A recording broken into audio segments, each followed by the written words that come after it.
Welcome everyone. Today we will be seeing a case of phacoemulsification in a patient with 6 clock hour subluxation of the lens nasally. Let's start with the case.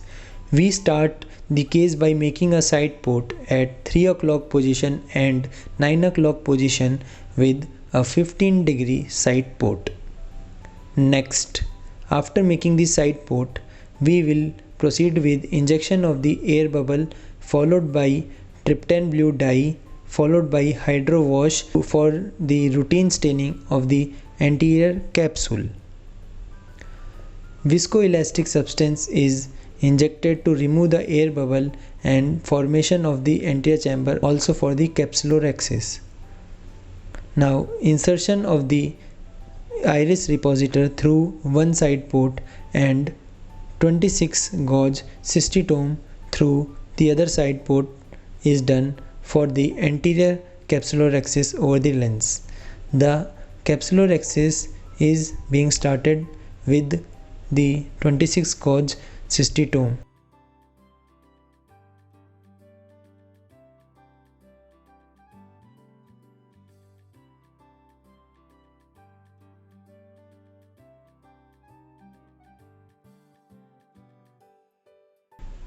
We are slowly doing the capsular axis and now we can see the capsular axis is being completed.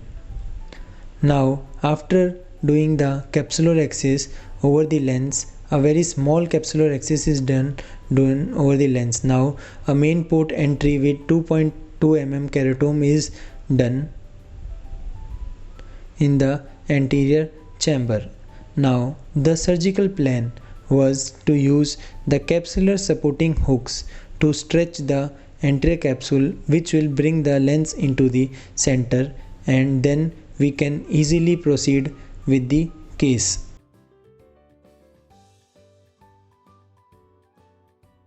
Therefore, a side port was made and a capsular supporting hooks were used to stretch the anterior capsule. Capsule supporting hooks are successfully placed in the anterior capsule and we can note the centralization of the lens. This placement of capsular hook and centralization of lens brought a great smile on surgeon's face as the case would go smoothly from now on. The smile did not last for long and unfortunately the anterior capsule gave away. But as said, surgeons have success in one hand and complication the other.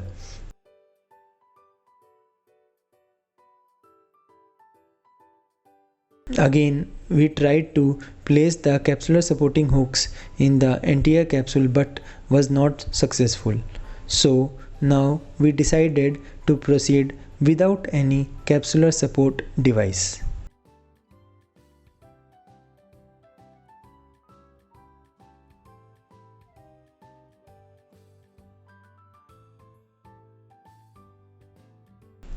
Next, hydrodissection and hydrodelineation of the lens will be done. The patient on systemic and general examination was found to be negative for Marfan syndrome and blood investigation for blood homocysteine for homocystinuria was also normal. Now we can clearly see the hydrodissection and hydrodelineation has been done properly.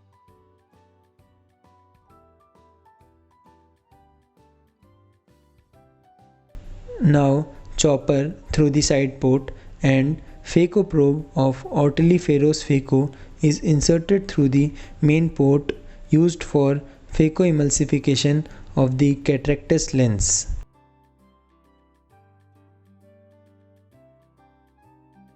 Now as the capsular axis was very small and also there was extension of the capsular axis, so the phaco probe is inserted very slowly and all the nucleus part is emulsified by the phaco probe. Now after removal of the nucleus,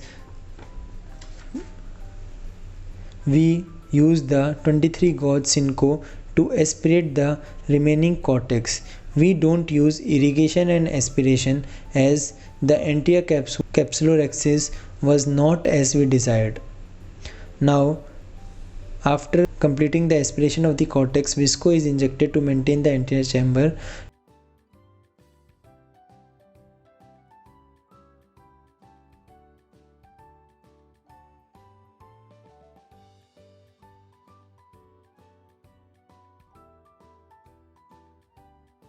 Now we will start with a curved incision given with a 15 number blade followed by crescent used to form the sclerocorneal tunnel.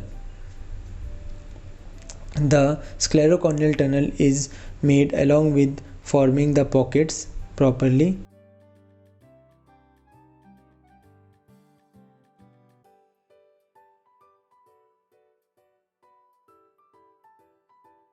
Now 2.2 mm keratome is inserted through the sclerocorneal tunnel and AC entry is done.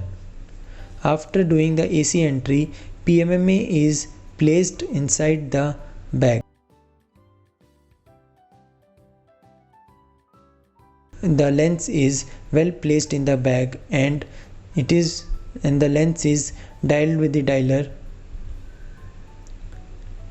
in its position. Now we can clearly see the lens is well placed in the bag. Aspiration of the visco is done if present any. Now air bubble is injected to check for any thrust, followed by pilocarpine injection along with the air bubble. Pilocarpine is washed away.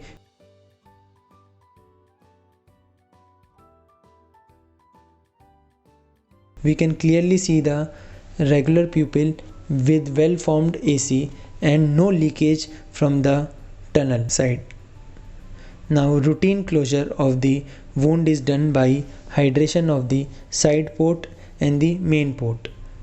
After hydration of the side port and main port, the AC is well formed, air bubble is in place, and at last subconjunctival injection is given to cover the tunnel.